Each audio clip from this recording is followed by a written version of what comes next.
All right, friends. Hello and happy Sunday.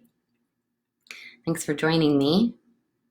I wanted to hop on here and share 9 things you can do from home that are free that will radically raise your vibration and help you keep it there. So these are based on things that I teach all of my clients, and they're also things that I do to keep myself feeling good, regardless of external circumstance, what's going on in the world, or what's going on in my life. So I'm going to jump right in, and then I'm also going to touch on why it's important to do these things right now. I'm going to provide you some resources, and I'll share a little bit about what the result of putting these practices into place can be for you. So if you want to feel good, have healthy relationships, give and receive more love, etc., if you do these 9 things consistently, it will absolutely change your experience of life and your ability to experience freedom. And they're super easy and super simple. They're all free, which is exciting. And you can do them all to feel exponentially better in your life. So, number 1, sleep. Simple, right? If you're one of those people who's like, oh, I do fine on 5 or 6 hours, okay, I would recommend that you get 8 hours. Shoot for 8 hours of sleep right now, even if you're normally getting 5 or 6 and you know that you can be fine on it. Try sleeping for 8 instead and see what happens. See if you can try to get it there. Commit to getting enough sleep right now. 8 hours, not 5, not 6. Go for 8. If you're a new mom or you have a baby, I totally understand that that might not be realistic, but intend to give yourself that much sleep and see what unfolds. Just do your best. Number 2, hydrate. So simple, but we forget. Some of us aren't outside as much. We're not moving around as much. So we might not think that we need to hydrate as much, but we actually do. So drink enough water. Drink your weight in ounces. Do your own research. Drink good water. So filtered tap water, like distilled water, maybe not so great. Drink some alkaline spring water. That's good for your body. Number 3, nutrition. Everyone has an opinion on what we should be eating, and I'm not going to do that for you right now, but I am going to encourage you to really tune into your body and what he or she wants and do your own research. So I will say that anti-inflammatory foods would be really helpful right now. We're all looking to boost our immune system and to feel really good. And inflammation is pretty much your worst enemy as far as immune health and also just feeling good in your body and clarity in your thoughts. So focus on gut health, which means no dairy. Figure out what your food sensitivities are. I would avoid gluten and wheat. Go really light on grains if you're going to eat them. Really yummy probiotic foods. Take a daily probiotic, drink kombucha, eat sauerkraut. Definitely stay away from dairy. It's the most inflammatory thing that you can put in your body. And if you want help with nutrition, before I started guiding people down the path of inner freedom and spiritual awakening, I was a health coach. I have a plant-based nutrition certification from Cornell, and I have a beautiful plant-based meal guide. If you're looking to eat more plant-based or you need some help on how to balance your meals every day, I have a resource, and I'm more than happy to help you with that. Otherwise, do your own research. Avoid processed foods. If you need to have a cookie every now and then for your emotional well-being, great, go for it. But really think about what you're feeding your body right now and the result it's going to have on how you feel every day and also on your immune health. So gut health, nutrition, eat lots of different colored foods. Number 4, movement. Move your body. I know it's harder, that you might not have a gym, you might not have a yoga studio. I am the first person to say that having a home practice, if you're a yogi, is important. Also, a lot harder than going to the studio and having someone hold you and having a heated space and a room that's meant for yoga with no other distractions. I get it. I get it if you're used to going to the gym, or if you're used to going on hikes or runs and the parks are closed and you're not allowed to do that. It is more challenging right now, and it is just as important. So not only is it important for our mental well-being, for us to move every day, it's also important for our body, which is obvious. A body in motion stays in motion. It's good for our joints. We want to express the energy that we have. For those of us who are athletes, are really physical, if we don't do something with all of our energy every day and expel it, it tends to hang out up here. And then it turns into anxiety. And then we think we have all these problems we need to fix, when in reality, we need to just like go run it out or jog it out or do some push-ups. There are so many resources right now for online movement. I know you don't need them from me, but I'm also teaching yoga on Facebook Live. And so if you are like, hey, Nina, I really need a yoga class, can you send it to me? Just let me know and I'll send you some resources. You can move your body inside, do jumping jacks, whatever it is. The other reason why it's really important for us to move our bodies is for lymphatic drainage. So your lymph system is your body's warning system when something's off. In your immune health, lymphatic drainage is vital, and the only way to get it is through movement. So move your body if you can 3-5 times a week. If you can do a little something every day, even just dancing, I highly, highly, highly recommend it. Cool. Number 5, meditation. It's probably like the number one tool we have right now. People are quarantined. We're going within. We're sitting with ourselves. The invitation is to go inward, and meditation is the way that we do that. So there are many, many, many ways to meditate. I recommend a traditional sitting practice for 20 minutes a day. 10 if you've never meditated before. If you can't fit 10 minutes, do 5, do 2. 1 minute is better than 0. And there's an old saying that I love. It's, if you don't have enough time to meditate for 5 minutes a day, meditate for 20. And if you don't have 20 minutes a day to meditate, meditate for an hour. And I really get that, because often we wake up in the morning and we have a million things to do, or we have nothing to do. So we're like, oh, we'll just do it later. But really what happens in meditation is that we create space and we create time. We create a place of inner peace and stillness, so that when we're just sitting with ourselves, we actually feel more stable, and we're less likely to reach to our stories or cling to fear or make up a problem to solve in our mind, which is really common when we have extra time. And some of us are busy right now, and it's easy to put off a meditation practice if you're busy, but that's actually when you need it the most. It really is a method of time creation. So if you don't know how to meditate, I'll offer you a couple of resources. My favorite book is called Deep Meditation by Yogani. It's a simple mantra-based meditation. You close the eyes, sit in stillness, and you invite in a mantra to repeat in your mind in silence over and over. The mantra that I use is I am, period. And if the words in English I am don't feel good for you, then you can use the sound I am, A-Y-A-M. And so I'll just close my eyes and take a few deep breaths. I set a timer. I use Insight Timer. And then I just start allowing the mantra to pulse through my body. I am, I am, I am, at whatever rhythm. Some days it's quick, some days it's slow. And I just focus on that as the anchor. So during meditation, your mind will drift. You'll start thinking about what you have to do later that day, or what you're going to make for breakfast, or what you forgot to do yesterday, the email you need to send, whatever it is. Just favor the mantra.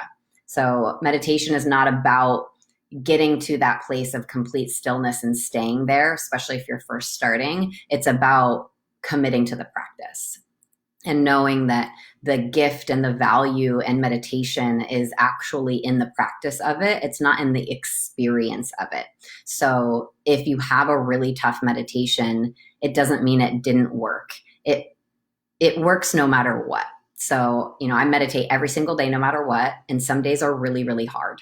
And other days are blissful and peaceful and wonderful and spaciousness. But it's not always like that. My experience of meditation is very inconsistent, but my practice is consistent. And so no matter what, I know that I'm actually receiving the benefits of having a daily meditation practice in my brain and in my body and in my consciousness, even if, like this morning, I was kind of fighting it the whole time. But in those moments, just come back to the mantra, do your best, or whatever technique you're using. Sometimes people use the breath or an inquiry, whatever it is, just commit to your method, try it for a few weeks. And again, let me know and reach out if you have questions about this, because I love teaching people to meditate. It's like the one thing, no matter what, if you go through my program, you do not leave without a meditation practice, because it is a total game changer and it's free and we all have access to it. It's been done for over 5,000 years for a reason. So there's nothing more powerful you can do for your mental and emotional health right now than meditation every day. I promise you that. All right, number 6, reflection. Sometimes we can do this just by sitting with ourselves and being in a place of inward inquiry and seeing what's there. However, I would really recommend journaling.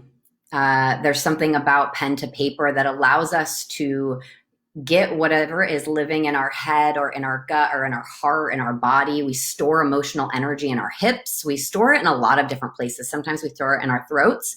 When we put pen to paper, it gives us an actual method and an anchor for us to feel ourselves, allowing the energy to move out of our body into our hand, into the pen and onto the paper. And so it can be a really beautiful way to allow energy to move, is to write it out. And the other beautiful part about journaling is that we're in a really interesting time. And I am thinking to myself, I'm really documenting this experience, even just my inward experience. I'm writing a lot in my journal. And I know that when I'm 80 and I have grandkids and we all tell the story of the time when this happened, I will be able to flip back through my journal and be like, wow, like this is what I was doing. This is what I was offering others. These are the practices I was implementing in myself. This is what I was afraid of. This is what I was excited about. Reflection can be a really beautiful tool, not only to allow the energy to escape and to give it somewhere else to live. Now all of that emotional energy lives in here for me. It doesn't live in here so much. The other beautiful part is that it allows us to celebrate. We notice in reflection how different we are than we were before, which is really cool, because if you're in the game of growth and transformation and being more open and all of the things, it is really helpful in my experience to celebrate your wins and to celebrate all of the shifts that you've made. And so as you're journaling, quite often you'll realize how differently you're moving through challenge now than how you would have a week ago, 2 weeks ago, 2 years ago. So give yourself the gift of reflection. And if you're not really a writer and it's not your thing, I totally get that. I still recommend that you try it. And I have a resource. I have basically a Google Doc with all of these different journal prompts. So there's like 35 or 40 prompts that you can respond to in your journal. And if that interests you, I'm going to pop it in the comments so that everybody has access to it. And you can just flip through that document. Okay, this feels like a cool journal prompt to respond to right now, because I can't really think about what to write. Other simple ways to journal might be 5 things you're grateful for every morning. I am statements. I am strong. I am capable. I am resourced. I am safe. I am loved. I am loving. I'm generous. I'm healthy. I'm stable. I am open. I am kind. And then, 3 things that might make your day feel really amazing. So I might start by writing, I intend to dance today. I'm going to clean behind every piece of furniture in my house. I already did that. And I'm going to make myself really delicious meals. It can be really, really simple stuff. Or I'm going to call my mother and connect with her, or somebody else that I haven't spoken with in a long time. I'm going to write a letter of gratitude. So if your journal practice is at the end of the day, it might be something similar, but it might be gratitude statements and 3 things that made today special and amazing. So you might reflect on the day and notice the beauty that was in it. I promise that if you look back every single day, you'll be able to find at least 3 moments of beauty, especially if you're cultivating more presence through your meditation practice. All right, so number 7. It's a little more intense than the first 6. Create an AM and a PM routine. So a morning routine and an evening routine. What I suggest is that you keep it very simple and that you make a morning and evening routine based on things that you already do. So my morning routine is a little bit more in depth now that I've been practicing this for a few years, but I would say in its simplicity, my morning routine is this: make my bed. Even when I'm traveling, even if I'm staying in hotels or Airbnbs and there's a maid, I make my own bed every single day, no matter what. It's something that just allows me to feel grounded, and it's a piece of my routine. So no matter where I am in the world, I make a bed that I wake up in every single day. Number 2, meditate. First thing before I jump on my phone, hopefully. I break that a lot, let's be real. The intention is to meditate before I touch my phone or check Instagram or Facebook or emails, so that I can connect to my own energy and where I'm actually at before I go consuming or outputting or receiving anything from the external world. I want to tune into myself. So number 3, the third thing that I'll do for my morning and evening routine is I make a cup of tea or cacao every single morning. Again, even when I'm traveling, I'll make a cup of tea every morning, or I'll go get a cup of tea. And that's just to create a rhythm within myself that I can take with me anywhere. So for those of you who travel normally, obviously we're not traveling right now, but maybe create something that's so simple that you know you can stick to it wherever you are, and do that every single day, no matter what. And if you want to put brush my teeth on your morning routine, do it, because it's something you do every day, no matter what. Call it a part of your morning routine. And so then you'll have an evening routine as well. My evening routine is very, very, very simple. It's brush my teeth, floss, and put in my retainers, turn down my bed and get rid of blue light for an hour before sleep, and journal. So just quick journal, reflection, meditation. I usually add more to that, but I keep my strict morning and evening routine really, really simple so that I'm less likely to abandon it. If I write 15 things I'm going to do every morning, by day 3, I'm probably like, oh, I'm only doing 7 of these. I'm not doing my routine. Okay, screw the whole thing. So start with 3 things you can do every morning when you wake up and every night before you go to bed. The simplest things you could imagine, and stick to them. It will give you a sense of structure, especially when we're not feeling quite as structured in our life right now because things are different. If you have any questions about that, you can pop a comment in and reach out.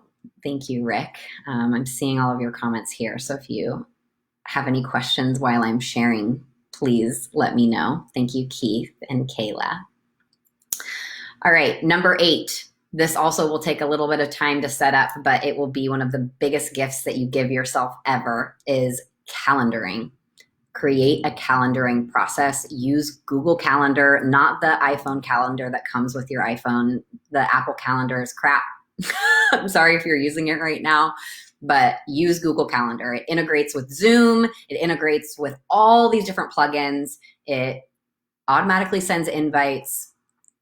Create a calendaring practice where your morning and evening routine is calendared every single day, and calendar everything. Your FaceTimes with your friends, your meetings, your work time, your creative time, your me time, your partner time.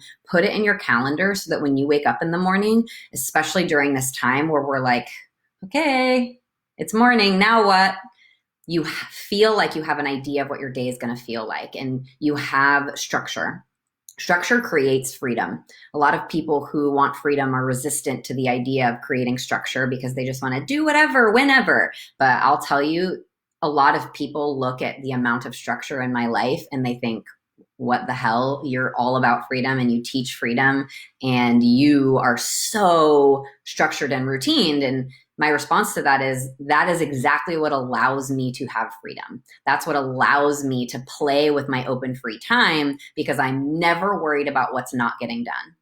I don't have to worry about whether or not I'm going to meditate because it's calendared. I don't have to worry about when I'm going to catch up with some of my friends because I've calendared it already in there. I don't have to worry about when that project is getting addressed that's on the back burner because if it's important to me, I will have put a time in my calendar, maybe even 3 weeks from now, where I'm going to address it. And so everything has a time and place to live. And if I get to the time where I'm meant to work on that project and there's something that's a bigger priority to me, all I do is drag that to a different spot in my calendar. It's still there. There's still time being created for it, but I get to adjust.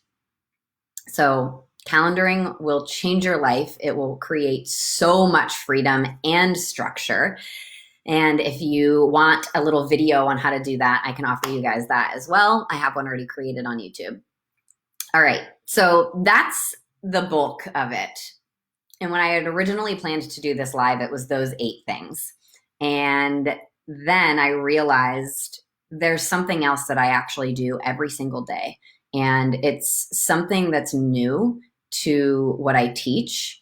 3 years ago when I was leading Experience Freedom, this piece wasn't in there. And now I'm seeing that it actually is a big piece of it. And people are using this because I've tried it. And anything that I'm trying on myself and works, I give to my clients and my students and my friends. Like, hey, I tried this thing. It was really helpful. Do you want to try it? And I've found that, this thing I'm about to share has radically transformed my emotional experience and just everything in my body and my experience of life as I've started to do this every day. And so I started to teach it as well. And that is chanting. So some of you might be like, I have never sang. I don't know Sanskrit. I'm not a yogi. Don't really care to be a yogi. I get it. You don't have to care about yoga. You don't have to like singing or even think you're remotely good at it. But chanting is incredibly powerful for all levels of your being, your physical health, your mental health, your emotional health, and spiritual connection. So Sanskrit mantras, some of them are really challenging, but some of them are really easy and simple. And I'm going to post a Spotify link to my mantra playlist. And you can Google any of them and learn how to sing them. The idea behind mantra is that it's a vibrational language. And so it doesn't matter whether you know what it means or intend what it means. The point is that as you chant these mantras, you vibrationally become what it is that you're chanting. And so because our body is mostly water, we create a vibration through sound and it carries throughout our entire body. And we become these healing mantras. We become these intentions. And they're ancient and they've been practiced for many, many, many years. Bhakti yoga, which is devotional yoga, which is a lot of chanting and playing the harmonium, it was the introduction of religious and spiritual democracy. And so through these mantras, spirituality and connection to the divine became accessible to all people, regardless of what caste they were in. So if you're familiar with India and the caste system, many, many thousands of years ago, those who were of a lower caste weren't allowed to chant the names of God or to connect to the divine. It was reserved for the elite. And so when devotional bhakti yoga became a thing, which is what chanting is really connected to, it was a way for all beings everywhere to connect to the divine, to the spirit realm, to God. And so I'm going to give you guys a couple chants if you want to use them. But if you chant mantra for 11 minutes to an hour, you will feel totally different. And it might feel ridiculous at first, and you might be like, what am I doing and why? but I guarantee you it will change your vibration immediately after you chant. It's like this magic tool. The other thing is that your vagus nerve, if anyone is familiar with polyvagal therapy or polyvagal theory, rather, anyone who's trauma informed should be aware of the vagus nerve. It is connected to your vocal cords. And so chanting, humming, and singing is incredibly stimulating and loving to your vagus nerve, which regulates your entire nervous system. So those are the 9 things you can do, not in any order necessarily. They're all free. I can provide you resources with every single one of these if you're interested in them. And if you commit to these practices, your experience of life will absolutely change. So I'm sharing this because this is actually the first thing that I teach every single person who goes through my program. They start with alignment. The reason why it's so important for us to take care of ourselves right now is because we are all kind of in a low-level trauma response, because the body is not totally sure whether the threat out there is valid or if we're able to appropriately respond to it. And so even if you know exactly what's about to happen, even if you are spiritually in tune and you trust the context of what's going on in the world and you already know the finish line 100% and you are talking to God and he's telling you that we're good, great. Or maybe you're, on the conspiracy theory train and that feels true for you and you know where we're going. That's great. No matter what, trauma, as defined by Peter Levine, who's like the top dog in the trauma world, is a perceived threat and an inability to respond to it. And so no matter what, no matter who you are or where you are, there's a part of you in your body that feels as if there's a perceived threat out there. And it also feels like there's a bit of an inability to respond to that threat. So if we're in a low-level trauma response, which I would say most all of us are, it's extra, extra, extra important to take good care of the body so that the body feels safe. So spiritually, you might feel great. Mentally, you might feel great. Emotionally, you might feel great. But in order for the body to feel safe, we need to really take good care of it. And it's great to know what your most common trauma responses are so that you can see when you're going into them and then do something really loving and gentle for yourself and the body during those times. So, like I said, this radical alignment is the first step in the experience freedom process. And it's really about creating an environment in which it's easeful to open. So everything we want is on the other side of opening, right? Creativity, deep connection, healing, intuitive gifts, being in service, living a life of purpose, freedom, authenticity, expression, all of it comes from opening. And we won't open until the body feels safe. Until the body feels safe, there's a state of contraction, there's a fear of survival, there's a little bit of scarcity maybe, there's a contraction, there's a tightening, keep us safe. And so the more extra, extra loving and cushy you are to your body, to your being, to all of your health, the more relaxed your nervous system is, the safer you feel in the world, the easier it is for you to open and to keep your vibration high. And then from that place, you get to do the inner work that is available to us right now. So, we're being given this beautiful gift to be more fully with ourselves and to see what's there. And in order to accept that gift and really welcome the invitation, we need to take radically good care of ourselves. So it's not just about feeling good in the body. This is about setting yourself up for everything you want in your life. It really is step number 1. So the experience freedom process kind of looks like this. We align, we open, we witness. So notice what's there that wants to be witnessed, what patterns, what traumas, what limiting beliefs and thoughts, what gifts are there. And we witness that energy so that we can either illuminate it and bring it forward to the surface, or we witness it in love and presence so that the energy moves so that we may be free of it. From there, we integrate. We start to make new choices. We create a new normal by choosing the path that we're walking down every single day. And then we calibrate, we settle in, and we stabilize in this new normal. We create new systems and ways of being and thinking, and that takes practice. And from there, we continue to open and we play with our gifts and what we've found. And we celebrate our opening by sharing and loving and enjoying those deeper connections and the spaciousness that we've created.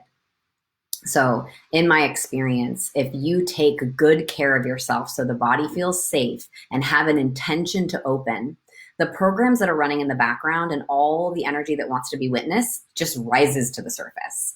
Doing this work, this deep inner work, doesn't actually have to be hard. You don't need to take a drug to find your shadow. What you need to do is create an environment in which you feel actually safe, intend to open and see what's there, have the courage to look and the curiosity to remain present, and you'll see it. You'll see what's there. You'll see the pattern, the trauma will rise, and you'll get to witness it so that you can be free. So if you want to take good care of yourself, if you want to experience freedom, take incredible care of yourself. Take such good care of yourself that whatever is standing in the way becomes illuminated, powerfully witnessed, and allowed to dissolve. This is the recipe for freedom. So I'm going to put some resources for all of you in the comments section. Reach out to me if you want any more information on anything that I've shared. And really, please ask, because I have these tools. I've been doing this for myself for many years. I've been teaching this work for many years. And it's an honor and a pleasure to be in a place where I have stuff I can share with people to help them navigate their inner realm and the external world right now in such an interesting time. That being said, if you want to dive deeper with me, please connect. I have another round of Experience Freedom that is launching in about 3 weeks. So we start on May 5th. This round of Experience Freedom for the first time ever will be held virtually entirely. So it's online only, and the retreat will be held at a later date, and you'll have the option to join the retreat or not. But only people who go through this online container will have the option to join the retreat. So online only, it's 14 weeks. It's a group of incredible men and women who are committed to doing this work and seeing what's there when we open, and we do it together. I love you guys so much, and I hope you have an amazing rest of your Sunday. Thank you for sticking through this video with me, and I look forward to connecting with you all more. Thanks for being here. I love you, friends. Take amazing care of yourselves because you deserve your own love.